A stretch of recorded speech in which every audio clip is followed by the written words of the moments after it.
Bonjour et bienvenue dans cette vidéo de correction du sous-test 5, donc d'expression du test blanc numéro 2, discriminé du programme Battre le Taj-Maj. Si vous n'avez pas traité les questions d'expression de ce test blanc numéro 2, vous avez le lien pour les télécharger qui apparaît en bas de l'écran. Et vous avez également un lien pour plus d'informations sur le programme Battre le Taj-Maj qui est, je vous le rappelle, un programme gratuit où vous retrouvez plus de 50 cours dans les 6 sous-tests du Taj-Maj, 6 tests blancs complets, corrigés en vidéo et des milliers d'exercices.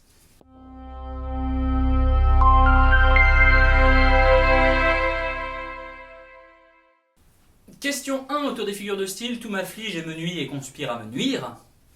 Quelle figure de style Racine utilise-t-il dans ce vers de Phèdre? Et on a les 5 principales figures de style autour des répétitions.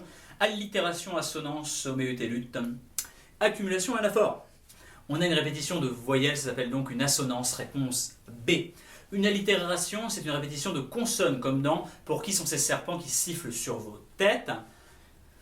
Une homéotéleute, c'est une répétition de phonèmes, donc pas une consonne ou une assonance, mais un bout un peu plus long. Par exemple, Raymond Queneau, dans les exercices de style, a un des exercices de style qui s'appelle exactement homéotéleute, et où il nous dit un jour de canicule, un véhicule où je circule, gesticule, un funambule, au bulbe minuscule, etc., etc. Donc on a cette fois-ci le hul, donc un phonème entier qui est répété. Une accumulation, c'est pas tant une répétition de sons, c'est une répétition d'éléments qui vont appartenir à un même champ lexical et qui vont avoir un sens un peu proche. Par exemple, c'est formidable, magnifique, incroyable, miraculeux. Et une anaphore, enfin, c'est un groupe de mots en début de phrase qu'on va répéter, répéter, répéter. Par exemple, pour reciter la plus célèbre de l'histoire récente, « Moi, président de la République, je serai exemplaire, moi, président de la République, blablabla. » Question 2. La programmation musicale du festival était particulièrement éclectique. Dans ce contexte, quel est le meilleur antonyme au mot souligné ci-dessus? Alors, si elle était particulièrement éclectique, c'est-à-dire qu'elle était particulièrement variée, ouverte. Hétéroclite, ce serait plutôt un synonyme. Ouverte, ce serait un synonyme. Donc, limitée, sectaire ou puritaine. Puritaine, ici, il y a un jugement de valeur. La limitation, elle est faite pour des critères de valeur, et ce n'est pas le cas du mot éclectique, on ne nous parle pas vraiment de valeur, donc on peut le supprimer. Limité ou sectaire. Bon, sectaire est beaucoup plus spécifique que limité, parce que limité, ça pourrait être limité en temps, c'est très varié, mais il n'y a que 5 chansons dans le festival, alors que sectaire nous donne vraiment cette notion de limité en variété. Tout se ressemble, ils sont assez sectaires. Donc sectaire, réponse C. Question 3, j'ai croisé Guillaume la semaine passée, il rêvassait niaisement assis sur un banc public. Quelle reformulation du groupe de mots soulignés est grammaticalement correcte? Et on nous propose 4 écritures différentes de bâiller au corneille, il bâillait au corneille. Alors, bâiller au corneille, qu'est-ce qu'il faut savoir sur cette expression? C'est la seule expression qui utilise le verbe bâiller avec un Y. Et donc elle n'utilise pas, comme beaucoup d'entre vous le pensent, le verbe bâiller, comme quand on bâille, qu'on fait un bâillement, qu'on est fatigué, avec un I. Donc bâiller avec un Y. Est-ce que c'était bâiller ou bâiller avec un accent circonflexe comme ça? On ne peut pas le savoir sans connaître particulièrement la table de conjugaison du verbe bâiller, donc savoir s'il est régulier ou pas. Mais ce qu'on sait, c'est que l'accent circonflexe, d'une manière générale, il y a beaucoup d'exceptions, mais d'une manière générale, celle qu'on doit se retenir au Taj-Maj, c'est qu'on l'utilise uniquement au passé simple pour nous et vous, et à l'imparfait du subjonctif pour la troisième personne du singulier, c'est-à-dire il. Donc ici, sauf si on avait une exception, on n'avait pas de raison de l'utiliser. Effectivement, on n'avait pas d'exception, donc il bâillait. B-A-Y-A-I-T, réponse D. Question 4. Accusé d'avoir accepté des pots de vin, l'adjudant Banet a battu sa coulpe devant la commission disciplinaire. Qu'est-ce que ça veut dire battre sa coulpe? Ça veut dire reconnaître sa faute, présenter des excuses. Alors quelle reformulation avait la signification la plus proche? Il a bu le calice jusqu'à la lie. Non, boire le calice jusqu'à la lie, ça veut dire supporter une épreuve pénible jusqu'à son terme. Il a enfilé la tunique de Nessus. Alors non, ça veut dire qu'il a plutôt pris une mauvaise habitude qui rend dépendant. Il s'est voué aux gémonies. Alors se vouer aux gémonies soi-même, je n'ai jamais vu une forme de cette expression. En tout cas, vouer aux gémonies, c'est pas du tout ça. Ça veut dire humilier publiquement quelqu'un. Il a fait amende honorable, oui, reconnu sa faute, présenté ses excuses, on est assez proche. Et il s'est fait l'avocat du diable, non, faire l'avocat du diable, c'est défendre l'indéfendable. Donc réponse D, il a fait amende honorable. Question 5, parmi les 4 phrases suivantes, lesquelles sont incorrectes, et on a Jeanne Magali était parmi les toutes premières à arriver dans la salle, elle était toute heureuse en déballant son cadeau, elle était toute souriante sur la photo, et elle était toute honteuse en apprenant la nouvelle. Alors, ici on a une question sur l'accord de l'adverbe tout. Alors normalement un adverbe c'est un variable, mais quand l'adverbe tout, utilisé dans le sens de entièrement, tout à fait, va être suivi d'un adjectif, ce qui est le cas ici, on a toute première, on a toute heureuse, on a tout souriante et on a toute honteuse. Il va cesser d'être un variable, autrement dit, on va l'accorder si on respecte les 2 conditions suivantes. La première, c'est que l'adjectif est raccordé à un sujet qui est féminin. D'accord ? Ici, c'est le cas toujours. On est, elle est toute sérieuse, Jeanne et Magali, elles sont toutes souriantes, etc., etc. On a toujours des sujets féminins, donc des adjectifs au féminin. Et la deuxième règle, qui est encore plus complexe, c'est que cet adjectif doit débuter par une consonne, sauf H aspiré. Alors, toute première c'est pour un sujet féminin, c'est Jeanne et Magali, et P c'est bien une consonne, donc on doit accorder.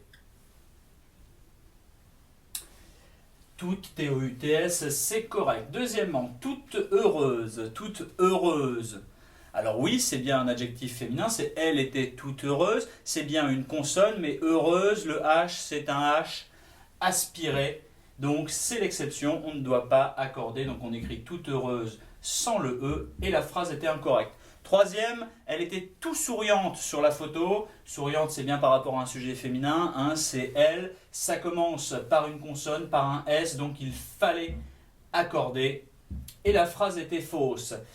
Enfin, elle était toute honteuse. Alors, toute honteuse, c'est bien rattaché à elle, donc c'est bien rattaché à un adjectif féminin.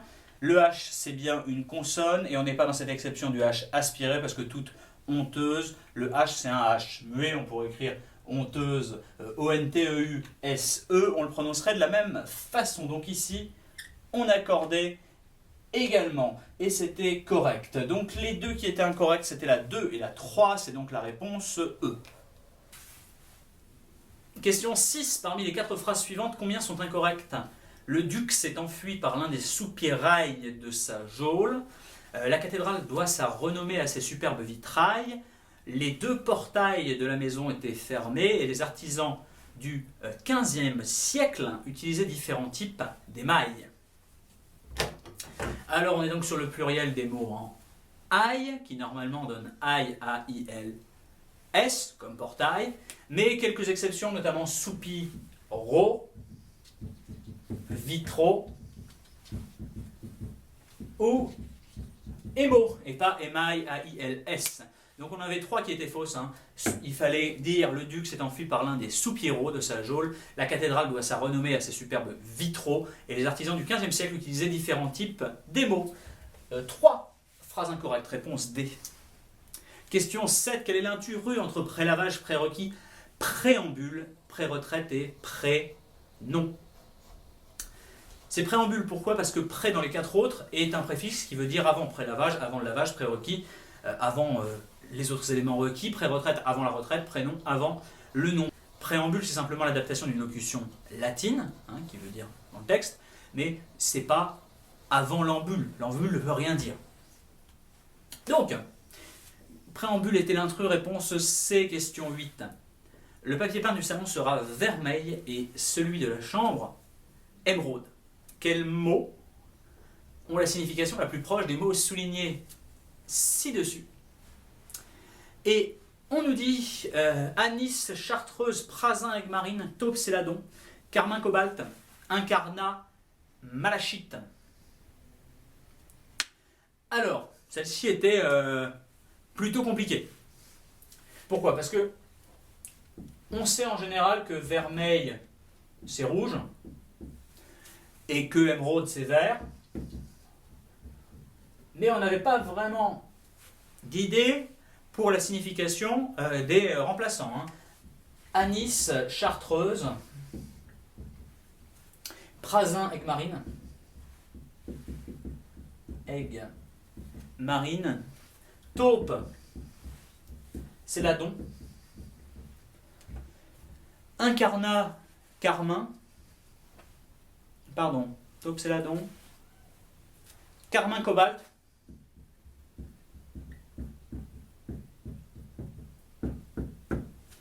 et incarnat, malachite.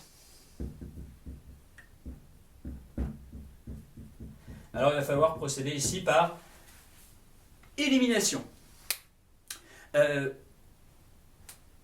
On sait que, en général, cobalt, c'est bleu.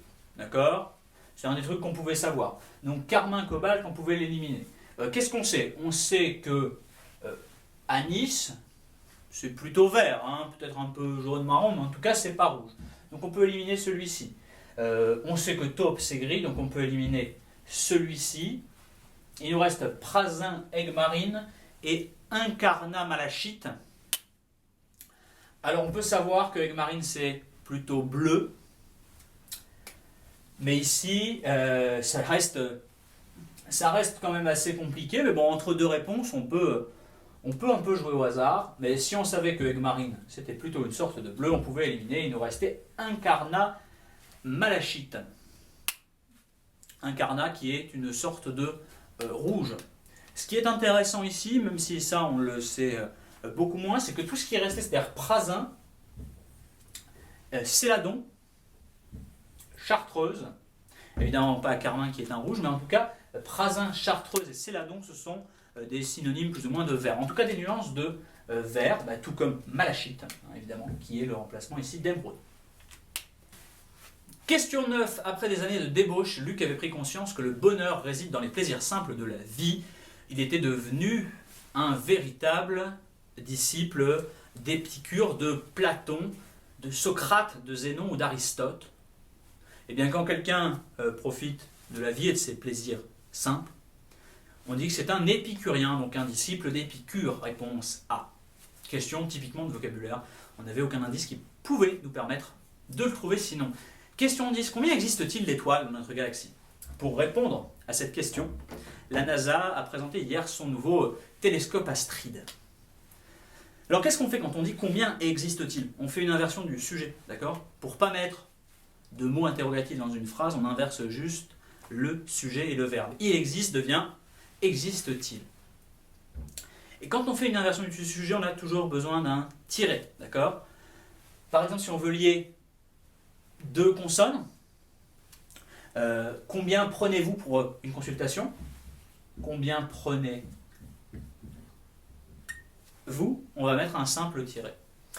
Combien prend-elle? Prend-elle? Ici, une consonne et une voyelle, on met aussi un simple tiret. Mais quand on va avoir besoin de lier deux voyelles, comme dans existe-t-il,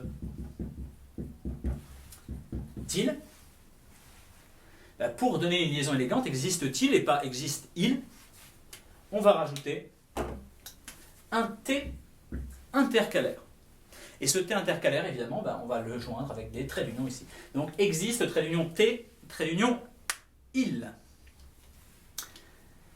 Donc c'est la réponse D. Règle à retenir parce que clairement beaucoup de fautes se basent là-dessus et c'est un truc que vous ne faites pas forcément au quotidien. Question 11. Les cahiers de tendance sont unanimes. Fini du noir et du blanc qui rendaient nos produits technologiques. 2015 sera l'année des couleurs vives. Alors, est-ce qu'on a des choses qui sont incohérentes déjà? Oui. Fini la prépondérance du noir et blanc qui rendait nos produits monochromes. Clairement non, s'ils sont en noir et blanc, ils ne sont pas monochromes, hein, il y a deux couleurs. Fini la tendance du noir et blanc qui rendait nos produits technologiques originaux. Non, c'est clairement inverse. Il nous reste fini le leadership du noir et blanc. Le leadership du noir et blanc, c'est quand même très mal dit, hein, il n'y a pas de leadership d'une couleur. Il nous reste l'hégémonie du noir et blanc qui rendait nos produits technologiques uniformes et la domination du noir et blanc qui rendait nos produits technologiques monotones. Bon, l'hégémonie veut dire la domination, mais est-ce qu'on aura uniforme ou monotone? Je préfère quand même monotone, réponse C. Question 12. Dans le métro comme au bureau, les baladeurs vert pomme et autres smartphones Canary viennent égayer notre quotidien. Est-ce qu'on accorde vert pomme et Canary? Non, on n'accorde pas vert pomme parce que dès qu'on a une couleur composée de deux couleurs, elle est invariable. Et est-ce qu'on accorde Canary? Non, parce que Canary vient d'un nom tangible. C'est pas un nom de couleur, à la base c'est un nom d'oiseau qu'on utilise comme couleur. Et à part quelques rares exceptions comme vermeil justement qu'on voyait tout à l'heure, les couleurs qui viennent de noms tangibles ne s'accordent pas. Donc vert pomme et Canary ne s'accordaient pas, comme dans la réponse E. Question 13. Ce grand retour de la couleur touche aussi l'industrie automobile. Les manufacturants, concessionnaires, constructeurs, analystes ou agences de communication misent sur des versions rouges, bleues ou jaunes de leurs berlines, cabriolets décapotables, voitures ou breaks pour relancer leur vente à l'approche de l'été. Alors qui mise sur des versions de couleurs pour relancer leur vente? Pas les manufacturants, parce que les manufacturants ça n'existe pas, ni les analystes ou les agences de communication, parce que c'est pas eux qui veulent relancer leur vente, ils veulent relancer les ventes des concessionnaires ou des constructeurs, mais c'est pas les analystes ou les agences de communication qui vont faire les ventes. Donc, est-ce que ce sont les concessionnaires qui misent sur des versions rouges, bleues ou jaunes de leur cabriolet pour relancer leur vente, ou les constructeurs qui misent sur les versions rouges, bleues ou jaunes de leur décapotable pour relancer leur vente? Alors cabriolet ou décapotable? Ce qu'il fallait remarquer, c'est qu'on nous parlait de version bleue, B-L-E-U-E-S. Donc si bleu est accordé au féminin, ça veut dire qu'elle vient d'un nom féminin. De leur est un mot féminin, donc ça ne peut pas être de leur cabriolet, sinon on n'aurait pas mis de E à bleu. C'est forcément de leur décapotable. Donc les constructeurs misent sur des versions rouges, bleues ou jaunes de leur décapotable pour relancer leur vente à l'approche de l'été. Réponse C. 14. On nous demande la meilleure reformulation de « Paradoxalement, aucune représailles n'avait été envisagée par le Japon après la destruction du porte-avions Tao-2 par l'armée coréenne. » Alors, qu'est-ce qu'on peut voir ici? Déjà, aucune représaille. Représailles,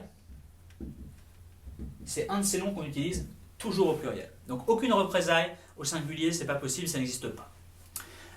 Après la destruction du porte-avions, idem, porte-avions. Si on connaît un peu les règles d'accord des noms composés, on sait que ça prend un S à la fin. Donc, on va finir par le dernier point qu'on pouvait juger, qui était le mot qui nous introduisait tout ça, paradoxalement ou étonnamment. Paradoxalement, il faudrait qu'il y ait un paradoxe par la suite. Et ici, il n'y a pas de paradoxe. Donc déjà, paradoxalement, on peut l'éliminer. Il n'y a pas de paradoxe. La question, c'est, est-ce qu'on dit étonnamment ou étonnement? Est-ce que étonnamment prend un A ou un E plutôt? Ça vient de quoi étonnamment? Ça vient de l'adjectif étonnant, donc un adjectif qui finit par ANT. Donc, l'adverbe étant amant. Étonne-amant, les représailles doivent être au pluriel, le porte-avions doit être au pluriel, enfin avion dans le porte-avions doit être au pluriel. C'est la réponse C qui est correcte. Et enfin la 15, on nous demande de compter les pléonasmes dans un court paragraphe. Alors les instances décisionnelles, c'est le premier. Une instance, c'est quelque chose qui va décider, donc instance décisionnelle est un pléonasme. On décidé de renouveler la concession à Eiffel des autoroutes réservées aux voitures. Autoroute, c'est pas un pléonasme, une autoroute, c'est pas réservé aux voitures. Une autoroute normale, il y a des motos, il y a des camions. C'est justement une exception quand les autoroutes sont réservées aux voitures. Les détracteurs opposés au projet, là, on a bien un pléonasme, évidemment, un détracteur est forcément opposé. ont dénoncé un contrat menant au monopole exclusif. Le monopole exclusif, c'est un pléonasme, qui s'apparentait plus à un don gratuit, pléonasme, qu'à un partenariat équilibré. Partenariat équilibré n'est pas un pléonasme, on peut avoir un partenariat qui est déséquilibré. Les actionnaires d'Eiffel applaudissent quant à eux dès demain. Applaudir dès demain, évidemment c'est un pléonasme parce qu'on est obligé d'utiliser demain pour applaudir. 5 pléonasmes donc, instance décisionnelle, détracteur opposé, monopole exclusif, don gratuit et applaudir à demain. Réponse C. Voilà pour la correction du sous-test 5 d'expression. Vous pouvez vous rendre directement sur le sous-test 6, la logique. Vous avez le lien qui apparaît à l'écran. Vous avez le lien également pour accéder à la correction des 4 autres sous-tests de ce test blanc. Et puis, à l'inverse, sur la droite de l'écran, vous pouvez aller retrouver les cours d'expression et des autres sous-tests sur la chaîne YouTube. Vous pouvez nous suivre sur les réseaux sociaux, notamment Facebook et Twitter, et nous retrouver sur le site internet du programme Battre le Taj Mahal. Je vous dis merci d'avoir regardé cette vidéo et à tout de suite pour la correction du sous-test de logique.